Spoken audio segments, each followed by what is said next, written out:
New bespoke learning management system will host podcasts, an online version of the famous SICOT diploma exam, virtual training modules, surgical technique courses, a discussion forum, and much, much more.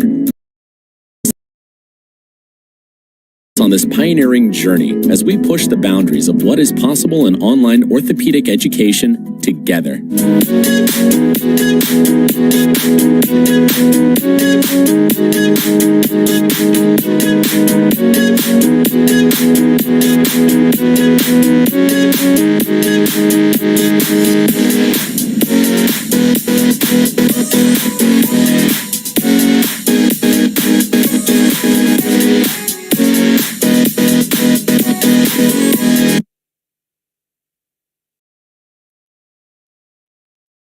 A very good morning, good afternoon, and good evening to all our global orthopedic audience watching us today on this Pioneer webinar.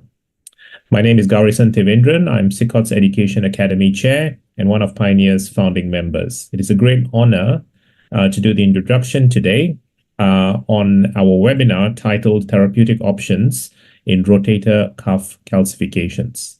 This is our 73rd webinar on the Pioneer service. And to date, we've had over 105,000 viewers, both on demand and live, following us on this pioneering journey. I'd like to take this opportunity to thank our global audience for being part of this journey and for continuing to support us. For without you, this would not have been possible. And on that note, I would also like to thank the International Federation of Shockwave Treatment for collaborating with us to make this possible.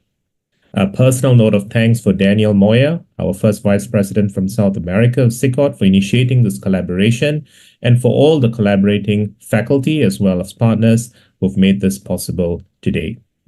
Moderating today's webinar are Professors SASEENDAR. She's Consultant Orthopedic Surgeon and Assistant Professor at Sri Lakshmi Narayana Institute Medical Sciences in Pondicherry, India. She's also a committee member of SICOT's Orthopedic Rehabilitation Shoulder and Elbow Committee, as well as the Education Day. And Sasi will be co-moderating the session alongside Professor Ignacio DALLO, who is co-director Unit Biological Therapies at Ortho Sevilla, Sportsmed Medical Center in Sevilla, Spain.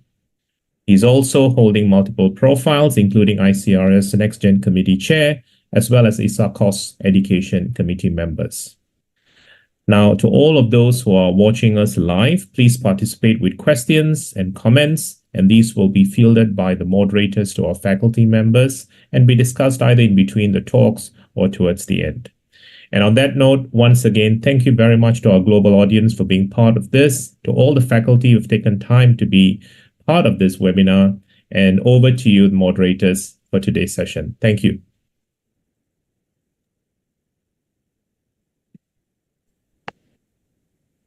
We will start with the first speaker. It's an honor for me to introduce Dr. Mustafa Rashid. He's a consultant shoulder surgeon from UK, and he will speak about etiology, prevalence, and spontaneous healing of rotator cuff. Please, Mustafa, the floor is yours. Thank you very much. Okay, can you see my slides okay? Yes. Okay, good afternoon, everyone. My name is Mustafa Rashid. I'm a consultant shoulder surgeon from the UK, and I'd like to thank Dr. Moya and the SICOT committee for inviting me to give this talk. I'll be giving a talk on the etiology of calcific tendinitis, talking about the prevalence and the natural history. I don't have any financial disclosures, but I would like to disclose that I've spent most of my career trying to understand the pathological mechanisms that influence the rotator cuff.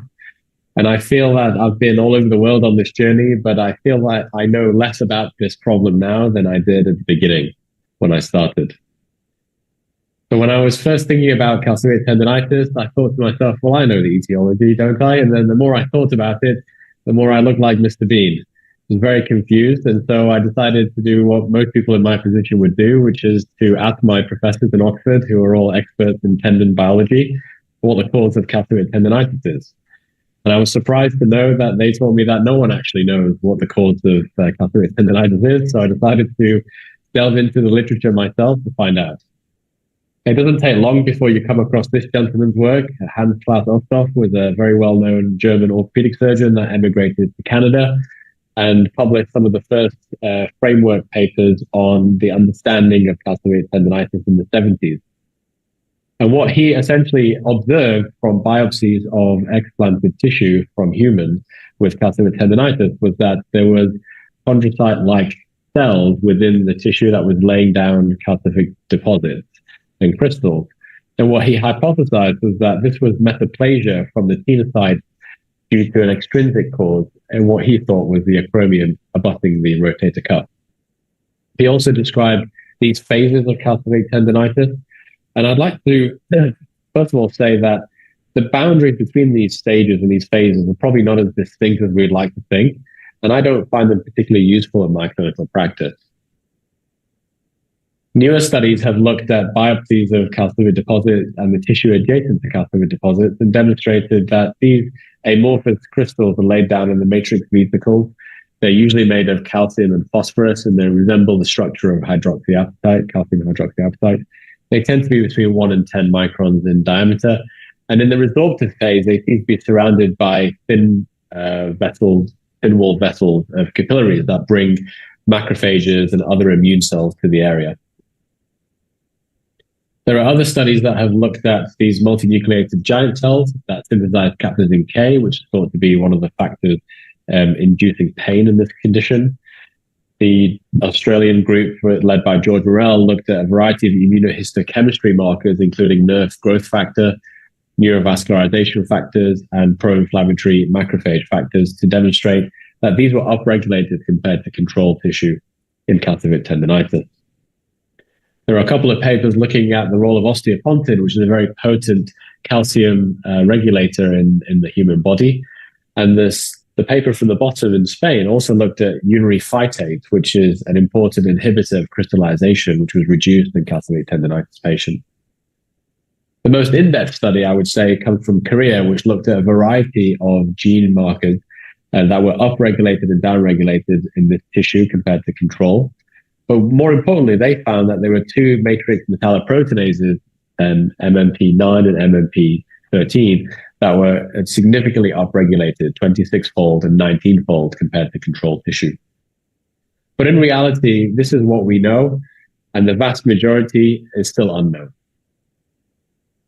There are some papers that looked at associations.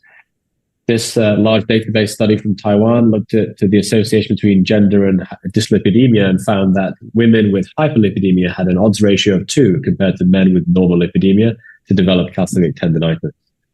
A similar study looking at newly diagnosed diabetics found that they had a 27% increased chance of being treated for calcific tendinitis compared to several 100,000 control group in the 8 years leading up to their diagnosis. This interesting study from Japan looked at seasonal variation of acute presentations of calcific tendinitis into their clinic, and they found that 35% presented in the summer months and only 15% in the winter months. The reason for this is still unknown.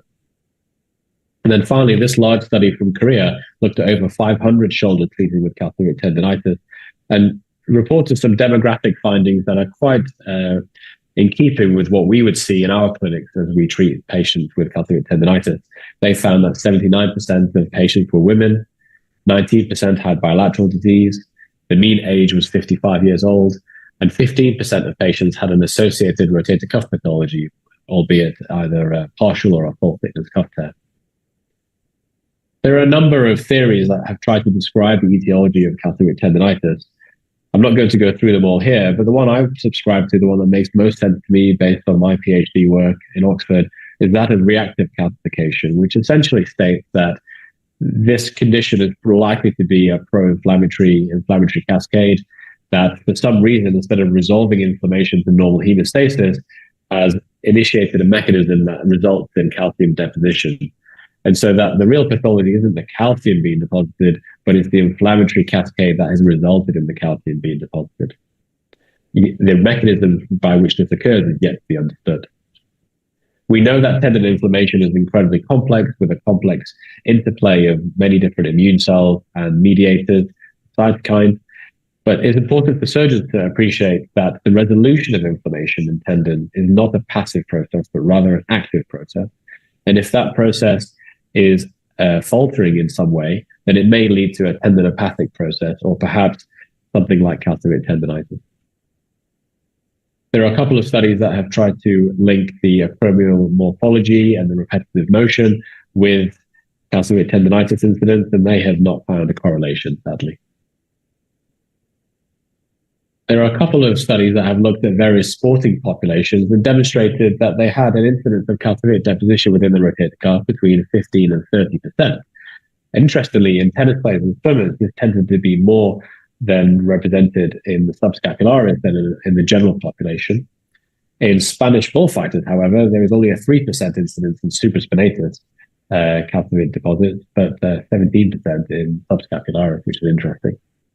Compared to studies like this from Italy, that which looked at women of the general population of working age, they found that women that had calcific deposits in their dominant shoulder represented 19% of this asymptomatic cohort and 12% in the non-dominant shoulder. This group from Italy also looked at 300 women that were referred to a gynecology clinic and were screened for shoulder problems, including an ultrasound, and they demonstrated 17% of patients had calcific deposits in their rotator cuff, and they correlated around a third of those developed acute pain, which was related to their age, BMI, shoulder dominance, and whether there were multiple tendons involved, as you can see by the odd ratios there. My PhD supervisor, Professor Andrew Carr, many years ago wrote this paper on the natural history of 125 shoulders that presented to his clinic in Oxford, and he correlated the relationship between age and endocrine disorders to patients with calcific tendinitis.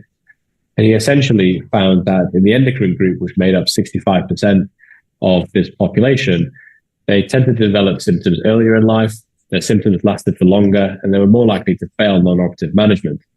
Interestingly, in this group, 94% of them were women, and the large majority were also treated for menstrual disorders such as menorrhagia. I'd just like to highlight, before I finish, this randomized control trial from Stefan Moosmeyer from Norway, which looked at the 3-arm trial comparing lavage with cortisone injection with sham lavage and cortisone injection with sham lavage and local anesthetic injection. And they found in all 3 treatment groups, there was no significant difference in a variety of different patient-reported outcome measures. So we don't really fully understand the natural history of this condition, but there are other randomized control trials that are recruiting that will include a no treatment arm that may develop some insights into this. So the take-home message is that we don't really know what causes calcific tendinitis, but in my opinion, I think it's probably an aberrant inflammatory pathway that results in calcium deposition, which is yet to be elucidated. The rate of asymptomatic calcific deposits in the rotator cuff is very common in the normal population, between 15 and 20%, I would say. And these tend to present more symptomatically in women aged between 30 and 70. Higher representation of those with endocrine dysfunction will be bilateral in 1 in 5, and around a third will become acutely painful. Of those, around 2/3 will resolve spontaneously. They tend to be smaller deposits, identifying in only one tendon. And I think it's important for surgeons to appreciate that the relationship between the resolution of pain and the disappearance of the calcific deposit are not as intricately linked as we might once thought. Thank you very much for listening. Thank you very much, Mustafa. Your presentation was excellent, very interesting, because we know that the importance of the physiopathology of this problem is very complex and multifactorial. But regarding the etiology and your knowledge, what do you think is one of the most important causes, or the 2 or 3 most important cases of this pathology? That's a great question, Dr. DALLO. What I find most useful to tell my patients in the clinic is that they often focus on the calcium because they can see it on an X-ray. and they will often have an x-ray in the emergency department, and everyone shows them, here's the calcium deposit, that's the source of all of your problems. That's why you have so much pain. And I think historically, orthopedic surgeons have thought very mechanistically about calcium occupying the rotator cuff tendon, therefore increasing the bulk in the subacromial space. And it's intuitive to think that impingement is what causes the pain. But what I try to explain to my patients and my residents is that this is an inflammatory problem. This tendon is inflamed. And the calcium is not necessarily the problem, but it's a sign of the problem. I think true impingement in this condition is actually quite rare. You have to have quite a large deposit that has to impinge in the anterolateral acromion very specifically for it to cause true mechanical symptoms. And I think most of the time this is an inflammatory problem. And the other thing is, working in the NHS in the UK, we have a public healthcare system where unfortunately a lot of our patients are waiting a long time to see a specialist. They're waiting a long time if they end up needing surgery. And I've had a number of patients that cancel their surgery leading up to their operation because their symptoms completely resolve. And only some of those does the calcium actually completely dissolve. Some of them will still have remaining calcium deposits on an x-ray. They may be smaller, they may be unchanged, but their pain goes away. So I think it's important to appreciate that. Okay, sounds very good. Could you please unshare your screen? I will. Thank you. Thank you very much. Samu, do you have something to say? Hi. I have a short few points to discuss here.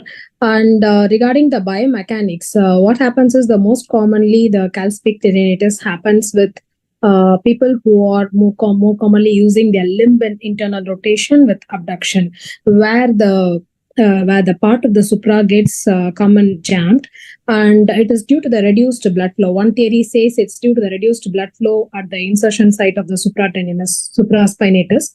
So this is the most common tendon involved, apart from the other tendons like infra or subscapularis.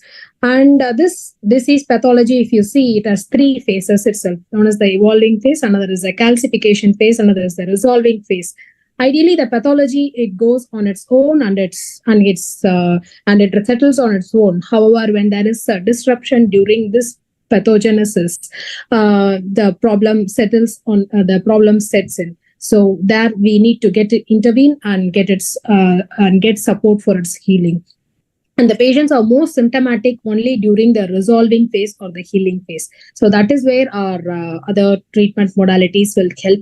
Otherwise, most patients are helpful with conservative treatment itself.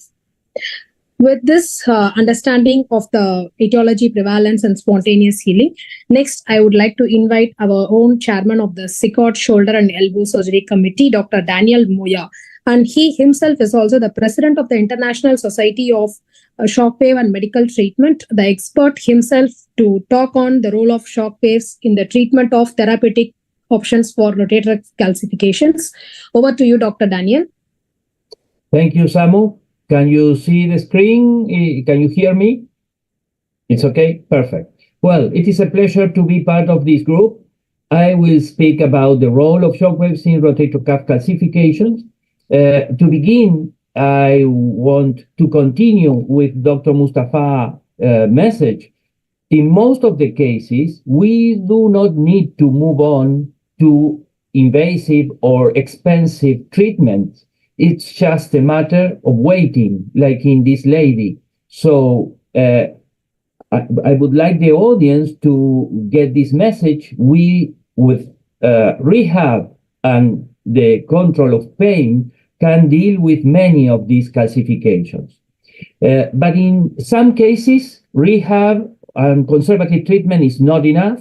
And some authors have stated that when the calcification is bilateral, when we are facing large volume deposits, or there is a medial progression of the calcification going beyond the level of the acromioclavicular joint, or when it is located in the front area, in front of the anterior aspect of the acromion, those are signs of bad prognosis for conservative treatment. Anyways, we can always try that. And in the past, when conservative treatment was not working, we were moving on to surgery, open or arthroscopic surgery. The advent of shockwaves through mechanotransduction gave us the chance to treat this pathology with no surgery, at least to try a non-invasive procedure. And here I want to make a second message. Shockwaves are not working by just a physical way.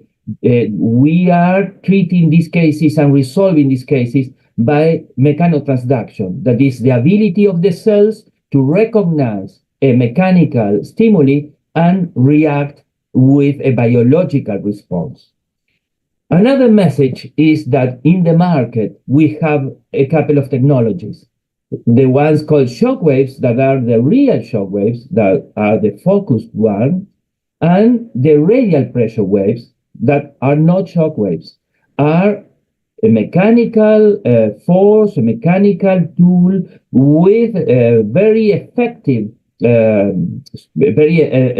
results in some pathologies. But as you can see, from the physical point of view, these two waves are different, and there are two different technologies. Unfortunately, in the practice, many speak about radial shock waves, and that's not correct, because radial waves do not have a secondary focus. The surface of the applicator is the area in which you will have the greatest pressure and energy density. So as you move on from the focus, the energy density drops sharply, and the chance that you have to get to a calcification is not as good as with the focus shockwaves.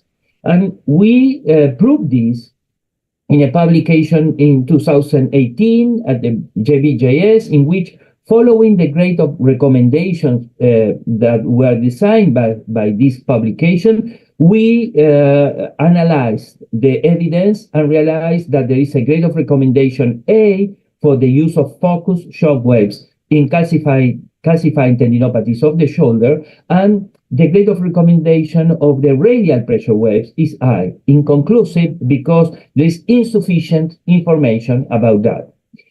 But if we go back again to focus waves, we will see that there is a lot of evidence in the literature, and we can state that it's a non-invasive, safe, efficient, and effective technique to treat calcifications before moving on to an invasive procedure. Back in 2012, we present our first series of cases, including patients treated with electrohydraulic and electromagnetic devices, and we got a 45.5 of complete resorption, a 29.5 of partial resorption, and 25% of patients with no changes. These were some cases included in those series, and 10 years later, in 2022, with a piezoelectric device, we got better results. And we think that this is because the tolerance of the patients gave us the chance to get a higher levels of energy when treating them. This is, for instance, a case that we included in that study, a calcification of the subscapularis before and after the treatment. Of course, we always include a rehab program. We perform our first control X-rays at 6 weeks, and we follow the patients because changes are not immediately as in kidney stones, because here we expect a reaction from the biology. There are papers that have compared shockwaves to surgery. This is a paper comparing shockwaves to open surgery, and there were no significant difference in the results. Another paper comparing shockwaves with arthroscopy, and a study that we performed with the team of the Quirón Hospital in Barcelona, in which we demonstrated that this procedure is cost-effective and that is cheaper than using arthroscopy. There are, of course, poor results, as you have seen in my series. These authors from Taiwan have stated that in Gardner type 1 calcifications, in calcifications bigger than 15 millimeters, and when the duration of symptoms was more than 11 months, there were signs of bad prognosis or poor prognosis. But what we know is that using shockwaves will not alter the results of surgery, for instance, of an eventual surgery. So I think it is worth to try that. And you can see here a type 1 Gardner calcification, typical image that after shockwaves, this lady was just one session of electrohydraulic shockwaves and the calcification disappeared. So I think it is worth to try before moving to an invasive procedure. There are also complications. Most of them are mild complications.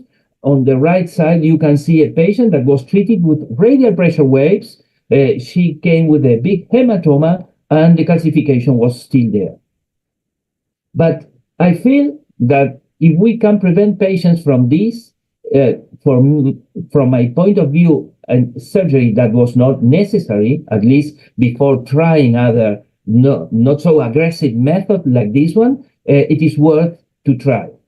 So my learning points are that it is always advisable to exhaust conservative treatment if there is a logical chance of success. And this is important not only for calcifications of the rotator cuff, but also for most of the chronic pathologies that we face in our shoulder practice. Focus shockwaves are different from radial pressure waves. Both have some common indications, but some others that are specific to each method, and that there is a high degree of recommendation based on scientific evidence for the treatment of calcifications of the rotator cuff with focus waves. Thank you very much. Thank you, Dr. Daniel. It was an elaborative talk on how we are using shockwaves for the management of calcific tendinitis of the rotator cuff. Quickly, without taking more time, I would like to show small questions. So with your experience, when will you intervene with a shockwave therapy for a patient, or how long have you exhausted the conservative management? And then how many sittings of shockwave therapy do you give for your patients? Like in between the two sittings, what is the duration you give for your patients? Can you just give us a thought? Yes. Well, generally, if I meet a patient for the first time and has no treatment before, and it is a chronic condition, I try a rehab program, specifically strengthening the pressures of the humeral head and try to control pain. If after a couple of months there is no response, or if there is an increase of symptoms, perhaps I will not wait 2 months. It's a shorter period that we will move on to shockwaves. If we have a patient in an acute phase that is going through a resorption of the calcification, of course, we do not use shockwaves generally. We wait because we know that in few weeks the calcification will disappear. When we decide to use shockwaves, there are generally 3 sessions with each week, once a week, 3 sessions, and that generally that's enough for getting the level of energy we want to give to the patient for the treatment. Thank you. Sure. Okay, we will keep going this excellent and amazing webinar. It's a pleasure for me to introduce Dr. Pedro Bernaldez. He is a certified orthopedic surgeon, the director of the SPORMI Medical Center in Seville, Spain, and he is the founder of the Ortho Bio MSK course in Seville every year. So he will talk about ultrasound-guided barbotage plus PRP in calcificant rotator cuff tendinopathy. Please, Dr. Bernaldez, you're welcome.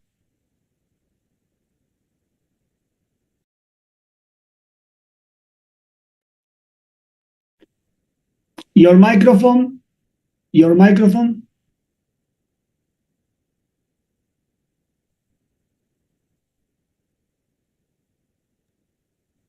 Hello, good morning, good afternoon, and thank you very much for this kind invitation to the SICOT. I'm going to talk about the treatment of the calcific tendinopathy of the rotator cuff with barbotage technique plus platelet-rich plasma. We think that this technique is showing good results, and we want to evaluate the association with PRP and tendon ruptures observed after percutaneous wash. In 2021, we published with Dr. DALLO this paper in relation to this topic. Our working hypothesis was if the barbotage plus PRP plus could be a safe and effective procedure in the treatment of this pathology with two objectives: evaluate the clinical result and assess the resolution to calcium and the integrity of the tendon after this technique.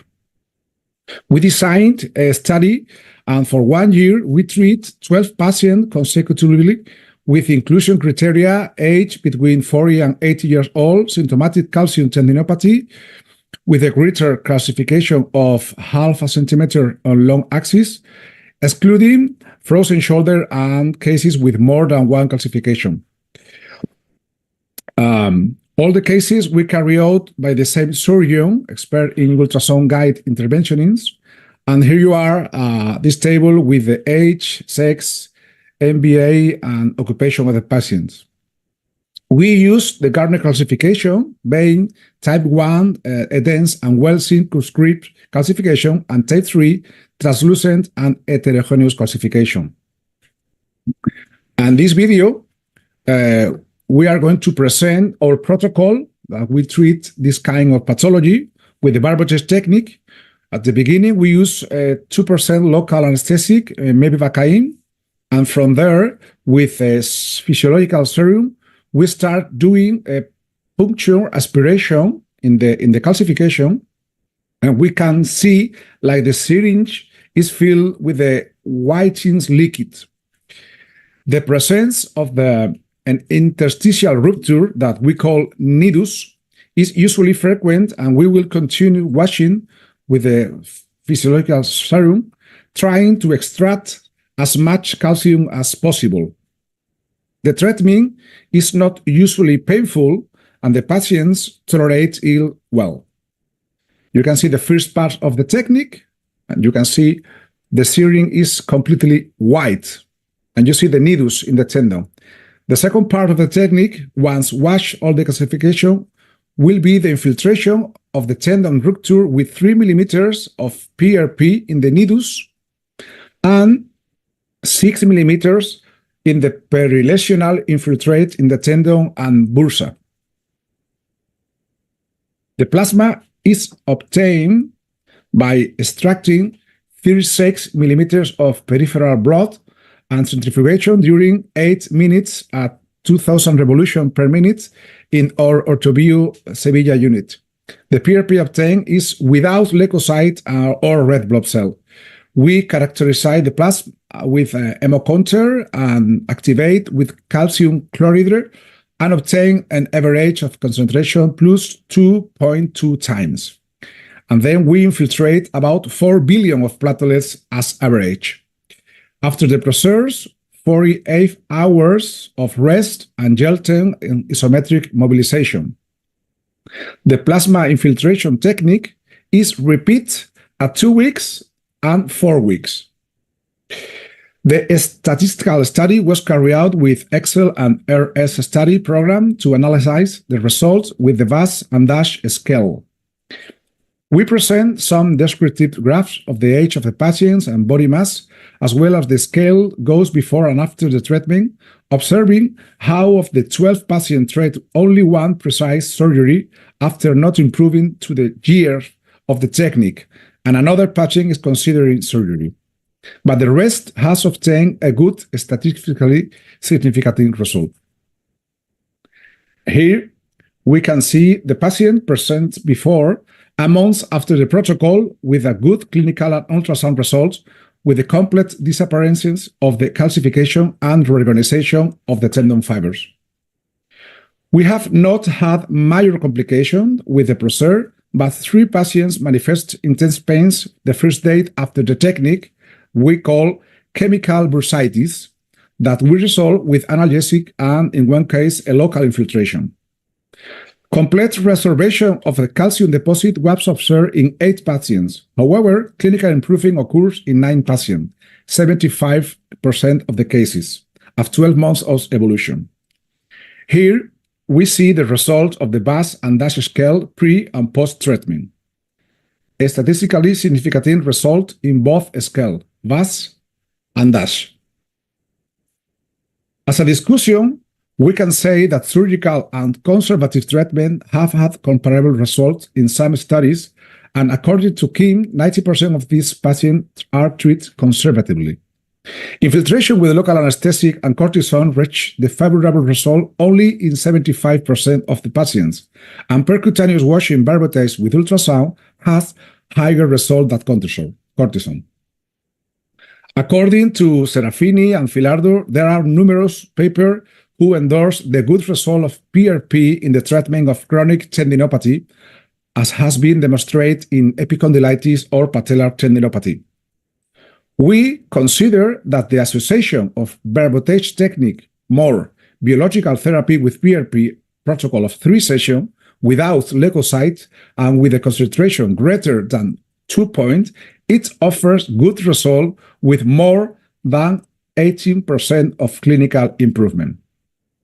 The limitation of the first study: 3. There was no control group to compare the effectiveness of other treatments. 2. The cohort of patients is low. And 3. The heterogeneity of the calcification. As a conclusion, we can affirm the calcifying tendinopathy of the shoulder is a relatively frequent pathology, and thanks to the inclusion of ultrasound in our clinic, it's an easy and direct diagnosis that helps us to characterize the type of the calcification and decide the best treatment. The barbotage technique protocol plus peer-peer, it's a simple, effective technique with a high level cost effectiveness, few complications. Therefore, there is our first choice in this case. It offers good result in more than 75% of the case, and our number of surgical indications has decreased dramatically. However, like always, more controlled, randomized, and prospective studies are needed to evaluate the real effectiveness of this treatment. From here, I want to thank the entry team that worked daily with me in the Sportman Medical Center and Ortho Sevilla unit, Dr. DALLO, the DEVA group, and I take the opportunity to present the recently creation of the Spanish Academy of Regenerative Medicine, where we try to increase medical training in this discipline. Thank you very much. Thank you very much, Dr. Bernaldez, for your great presentation. Very interesting. We have some questions from the audience and the panel. The first one is because there is enough evidence that the needle therapy alone is sufficient with good results. So do you think there is a sufficient evidence for adding the PRP to the needle technique? Okay. At the beginning, in the cases where I see only the Gardner type 3 is a nebulous, heterogeneous, and acute calcification, normally I only do the punction aspiration barbotage and cortisone in the bursa. But usually I see many tendon tears, small or medium size, and for me, it's a chronic pathology. And then it's a very good option to treat the tendinopathy of the calf with a PRP protocol like we usually do in other tendons like epicondylitis or patella tendon or Achilles tendon. And then for me, it's very important to distinguish if it's an acute lesion that only reduce the barbotage with cortisone, not to touch the tendon, or is a chronic pathology, and then I usually use PRP. Okay, that makes sense. So thank you for your answer, for your presentation, and because of the time, we will continue with the next speaker. Thank you very much. With this, next I would like to call upon Saad Al-Qahtani, who is a consultant in Iman Abdul Rahman bin Faisal University, himself specialized in upper limb and trauma. And he is also the head of the Saudi upper extremity chapter of the Saudi Orthopedic Association. Over to you, Dr. Saad.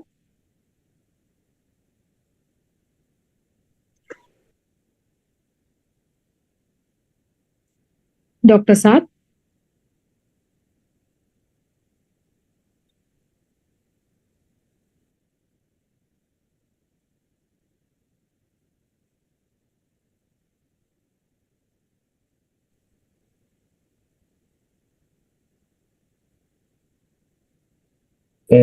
If Dr. Saad has problems to speak, perhaps we can move on to... Are you there, Dr. Saad?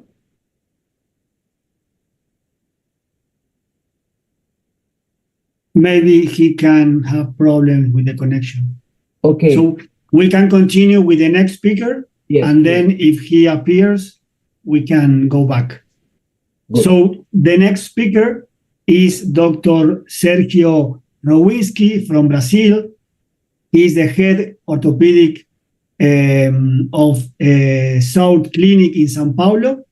He is the founder of the Shoulder Planet, and he will present the surgical technique for this pathology. Okay, so I'm going to speak 1 minute, and then I'm going to show my presentation, and then I hope I can talk 1 minute in the end.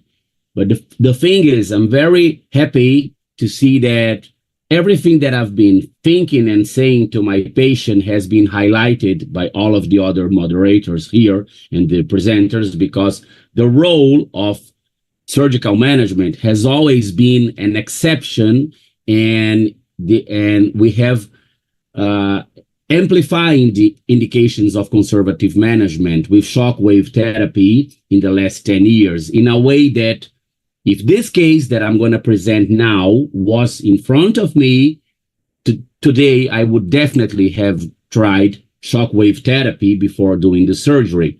But this is a case from 10 years ago that was not in my therapeutic arsenal, so we indicated surgery.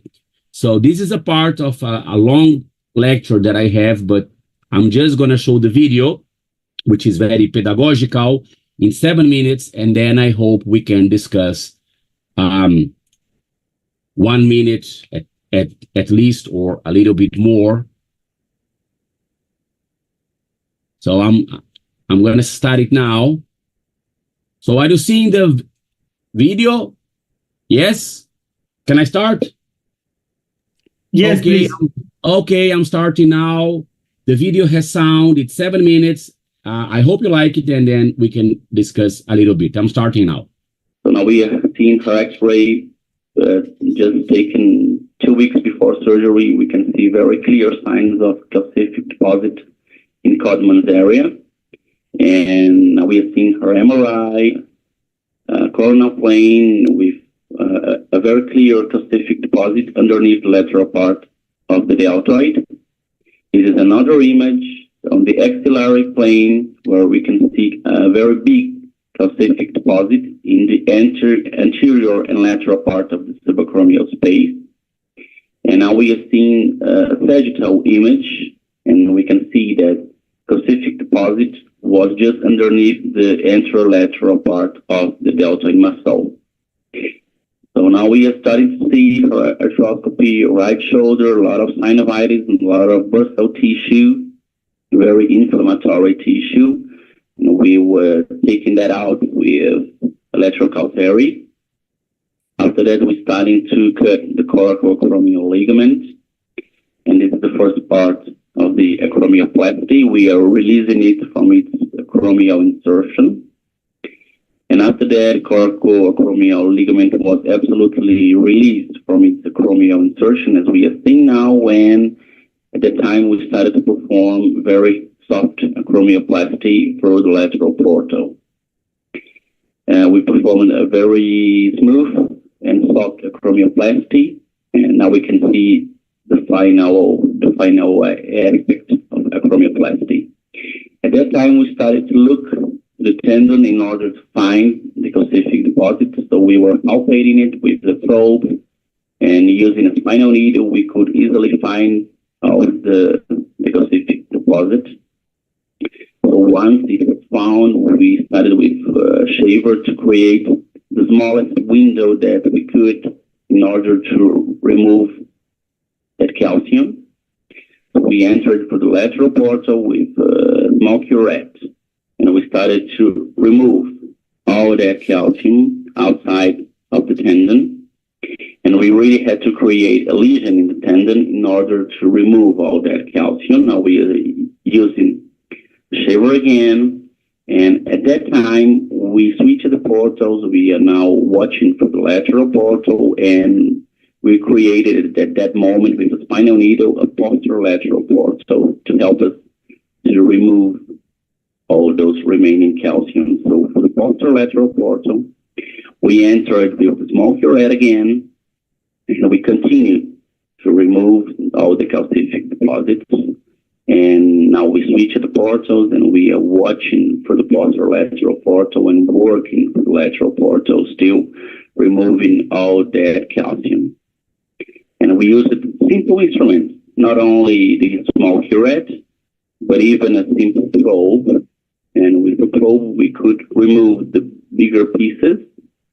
And the biggest pieces were removed with simple hemostat, a simple Kelly. And with the Kelly, we could remove the biggest pieces.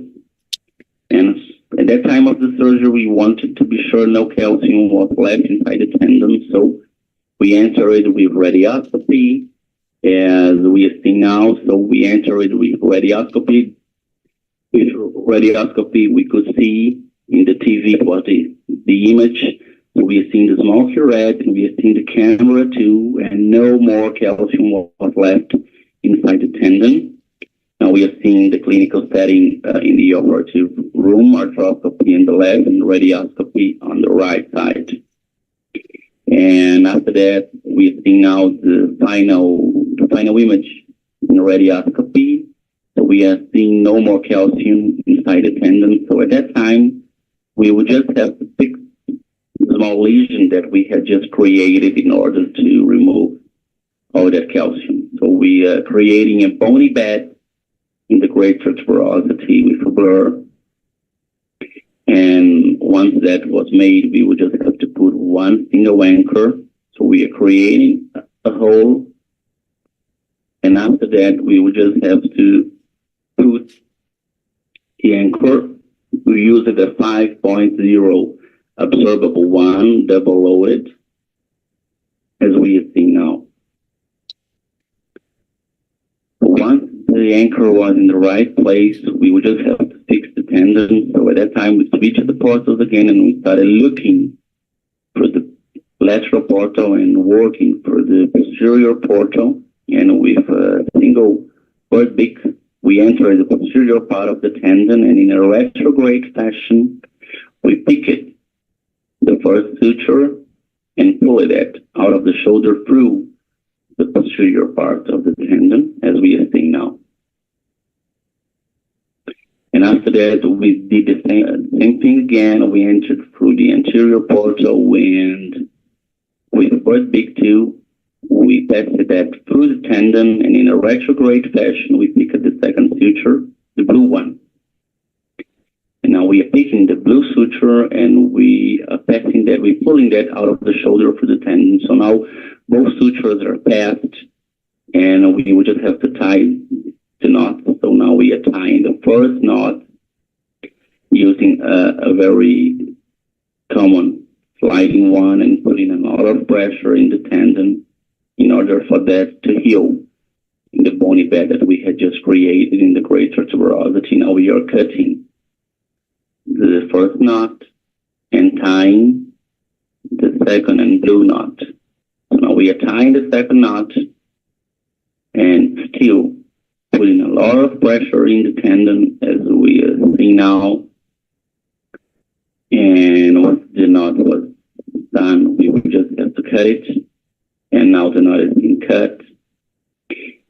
And this is the final image. This is the final result. A very healthy tendon. The lesion was absolutely fixed. The tendon looks good.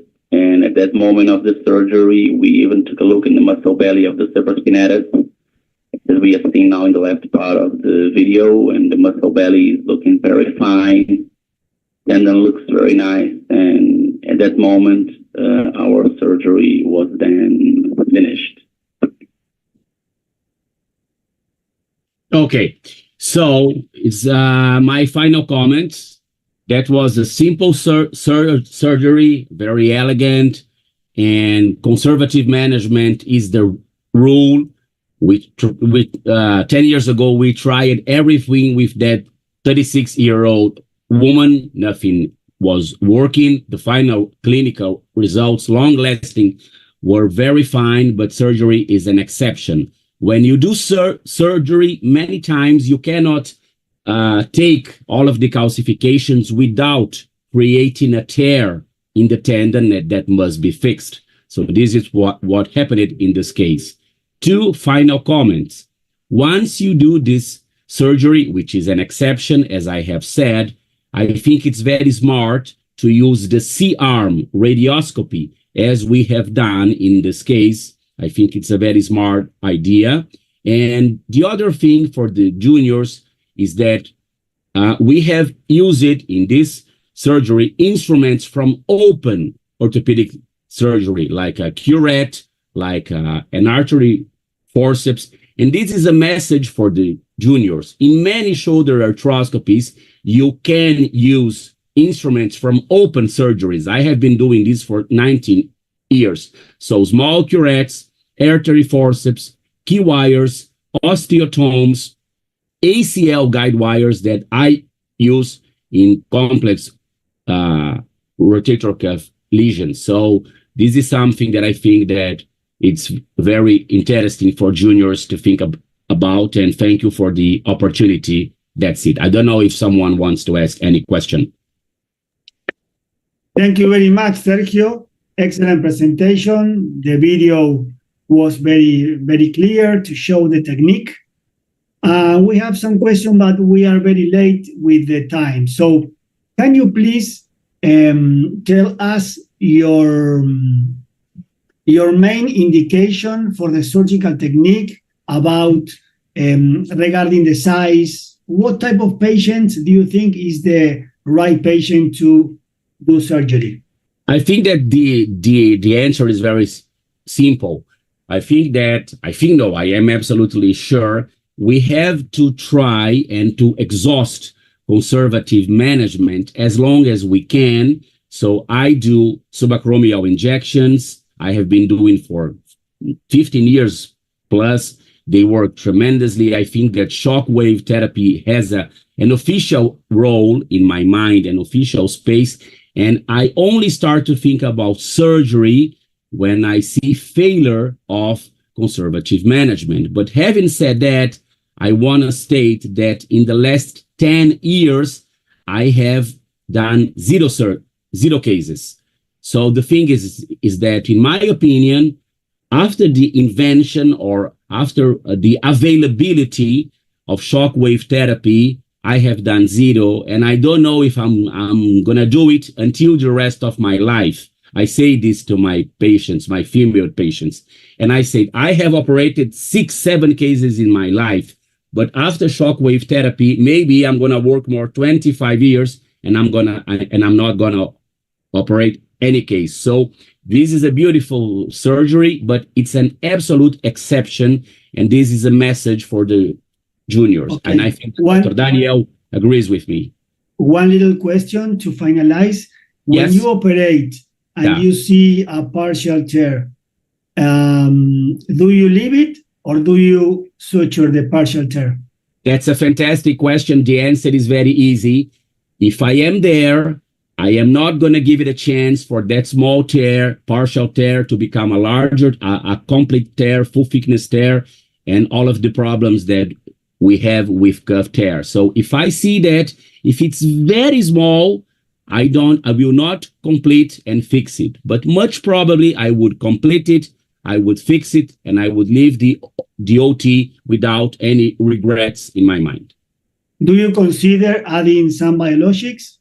Well, the thing is, I have been thinking about this every day of my life for the last year. I think that, yes, this is a big trend now in Brazil. In the end of the surgery, I'm not talking about this procedure, which is an exception. I am talking about rotator cuff tears that I do all of the time when there is an indication, and all of us, for obvious reasons, I am a dedicated, exclusive shoulder and elbow surgeon. So it's a big trend in Brazil. You finish the arthroscopy and you make some suction of the saline to create a wet, a dry environment, okay, as a dry environment without saline, and then to add hyaluronic acid.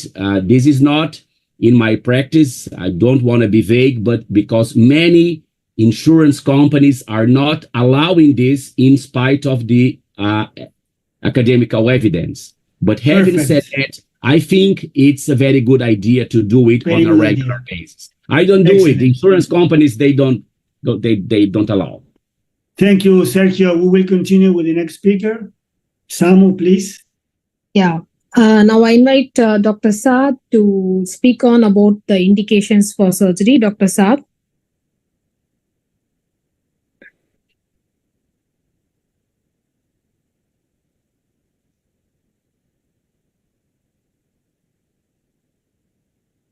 Dr. Saad, are you able to connect?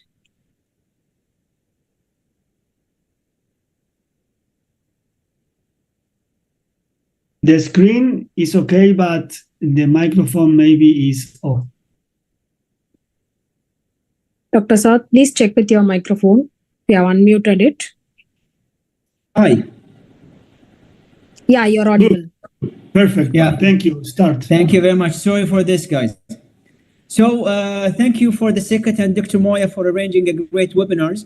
My talk will be indication for surgery. Most of what I want to talk about, you guys covered during the previous great talks. So if Sofian can help me to move to the next slide, because I have nothing to disclose. The outline of this talk will be a bit of clinical presentation. I'll talk about the predictive factors, indication for surgery, and controversy. So regarding, if you can go to the next slide, please. Yeah, so calcific tendinitis can be a single or multiple calcium deposit. As we heard from the great talk by Mustafa, the incidence range between around 3 to 20%. Almost 10 to 20% can be bilateral, female usually more than male. The average age is 30 to 50, and as was discussed before, supraspinatus is the most affected tendon. Next, please. So clinical presentation, pain, decreased range of motion, and sleep disturbance. Clinical exam, usually there is a decreased range of motion, there is a tenderness. If it's acute, the patient might present with pseudo-paralysis and weakness. Next, please. So imaging, as discussed before, shoulder X-ray, ultrasound. I usually order MRI if I would like to rule out any associated pathology such as biceps or to rule out a rotator cuff tear. Can we move to the next slide, please?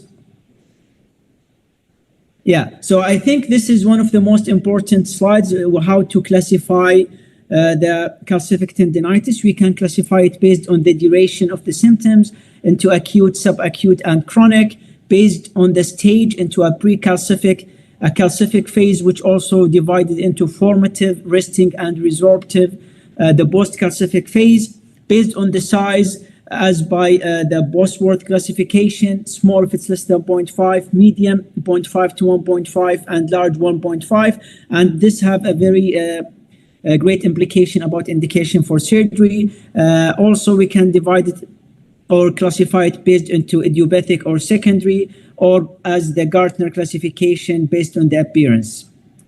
Can we go to the next, please?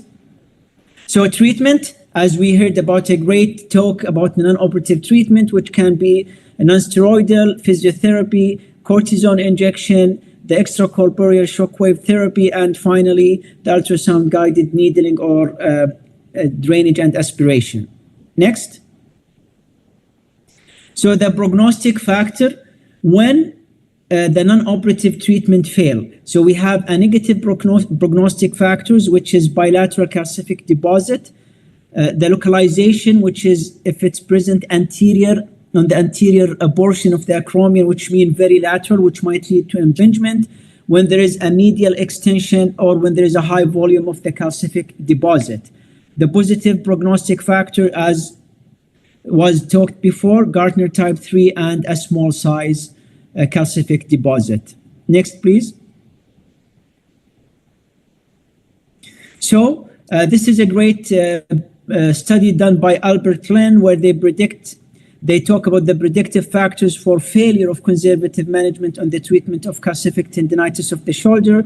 And they found that calcific lesion that's more than 1 centimeter had a 2.8 increased likelihood to undergo operative treatment. Next. So 70 to 80% of these calcification can be treated successfully with non-operative treatment. Only about 10% that might require surgical intervention.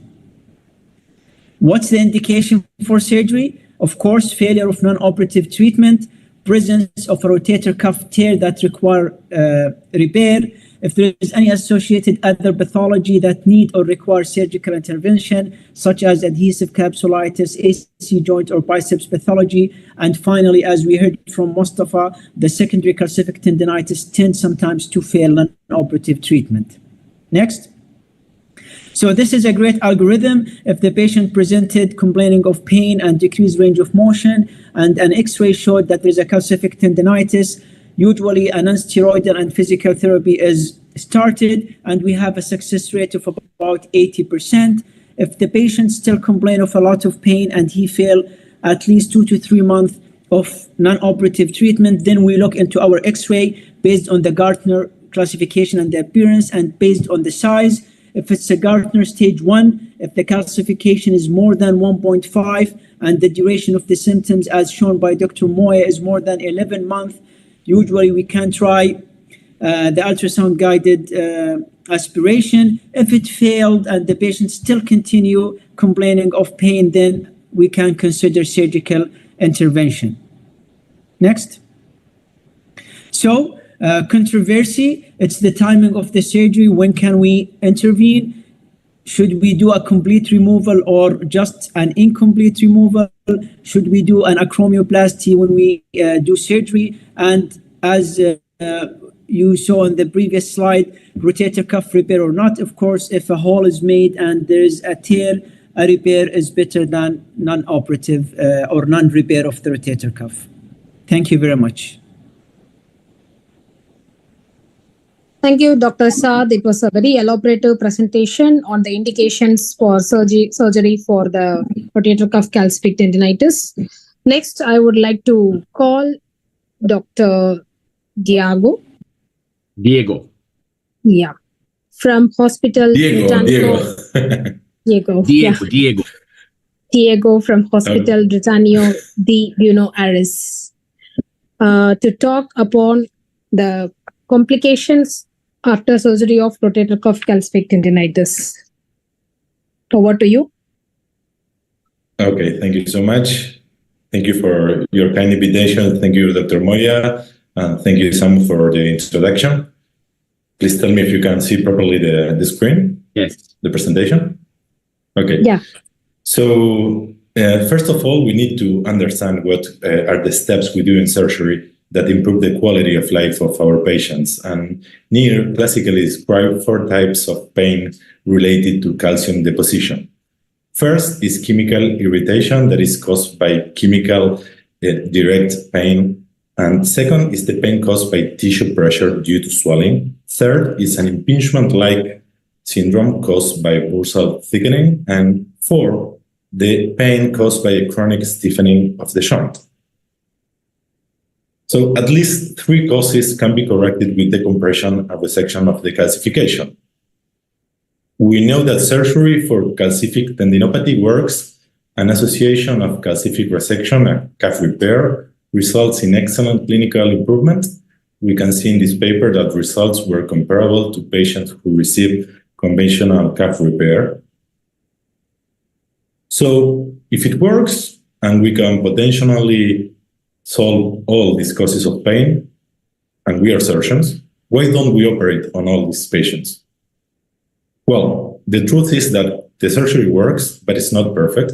It's invasive, it's complex, the postoperative pain exists, and the need for long rehabilitation is even more complex. So in this work of the French Arthroscopy Society, with more than 400 patients, they saw they had good results in clinical scores, but a high rate of complications, around 12% of adhesive capsulitis, 16% of persistent pains, and the duration of pre-op symptoms is around 5 months.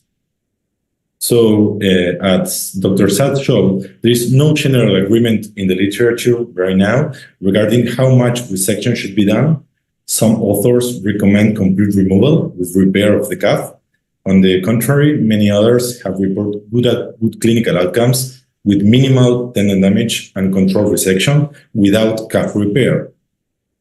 So Daniel Moya showed us today the goal of traditional surgical treatment, as Sergio showed, is resection of the deposit, and even if this produces a rotator cuff tear, we repair it. We do a traditional double anchor repair, And this treatment continues to be performed today. As you can see, these are images of recently published articles.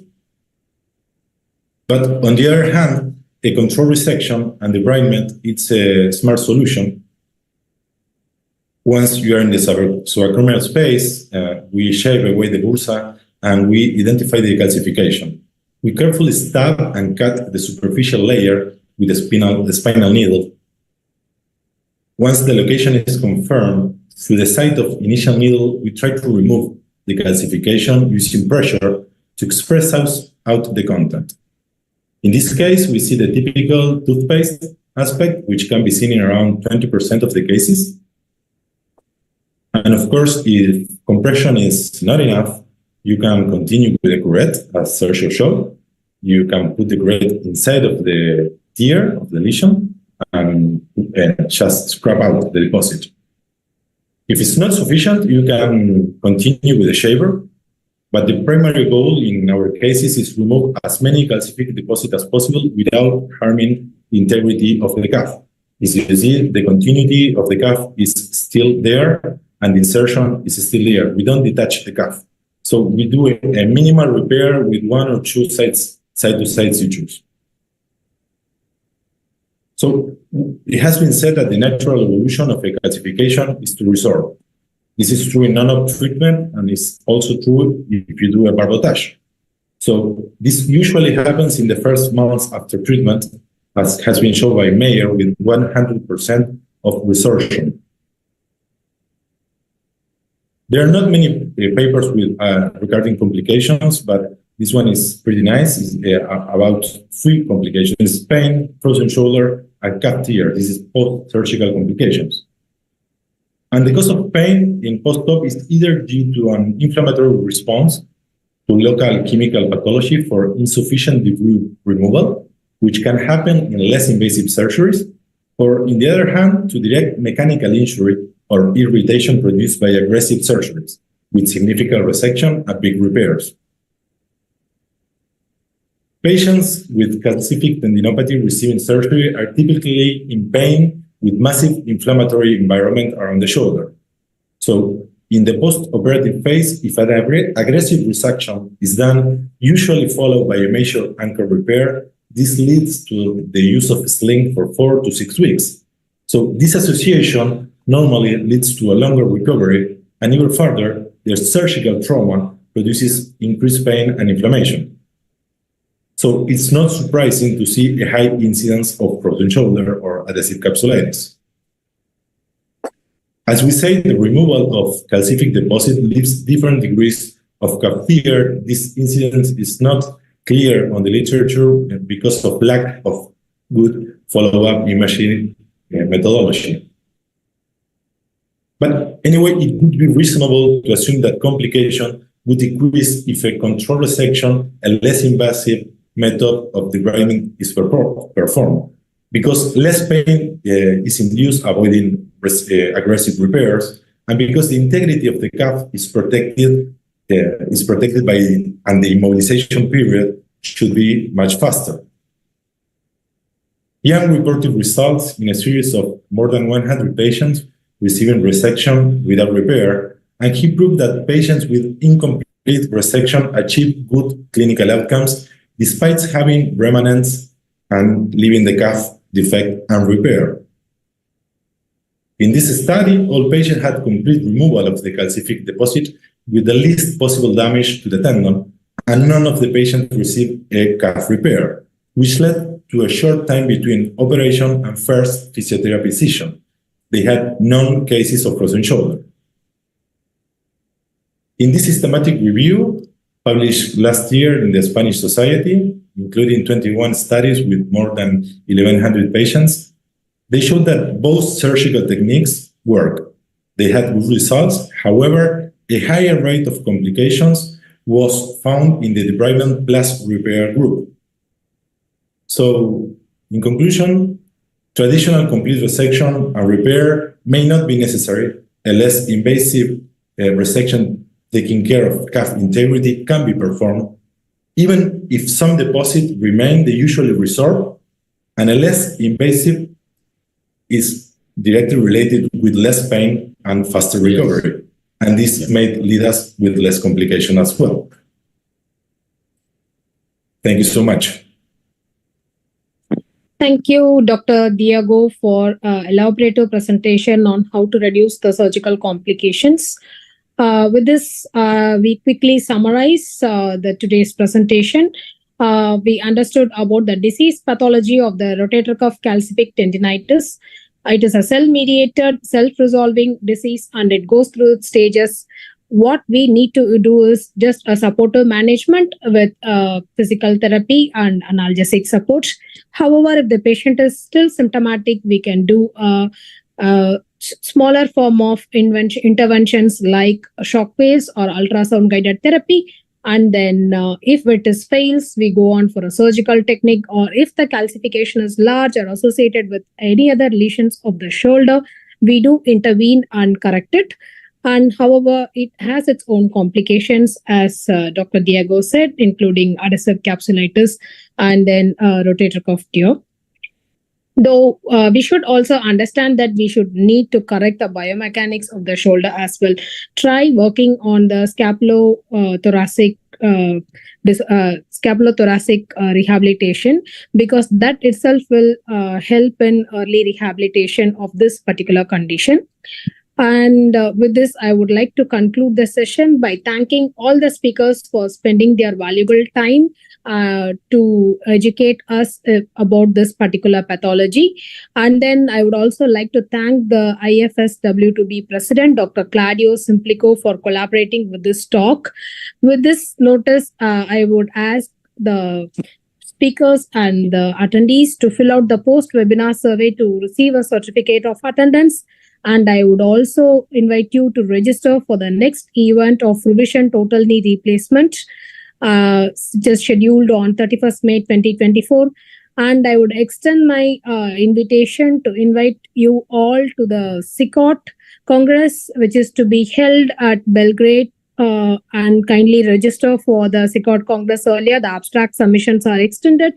We invite you and don't miss this opportunity to present your research work in our Congress. With this, we conclude the session and we thank everyone once again. Thank you, one and all. Thank you very much to all the participants. Thank you.